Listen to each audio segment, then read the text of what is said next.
కీర్తన గ్రంథం 39 దావీదు కీర్తన 1వ వచనంలో ఈ విధంగా తెలియపరచబడుతుంది.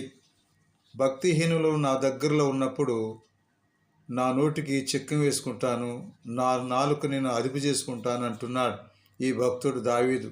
అలాగే ఈనాడు కూడా మన జీవితాన్ని నాశనం చేసి మనకున్న గౌరవాన్ని అప్రతిష్ట పాలు చేసే మనుషులు ఎప్పుడు ఉంటారు. అందుకే మనం మాట్లాడే ప్రతి మాటని జాగ్రత్తగా మాట్లాడాలని ఈ భక్తుడు తెలియపరుస్తున్నాడు. అలాగే ఈనాడు కూడా మనం మంచి మాటలు మాట్లాడడానికి ప్రయత్నించాలి. మన నాలుకను అదుపు చేసుకుంటూ ఈ నాలుకని దేవుని స్తుతించడానికి, ప్రార్థించడానికి, మంచిని నెలకొల్పటానికి ఉపయోగిద్దాం.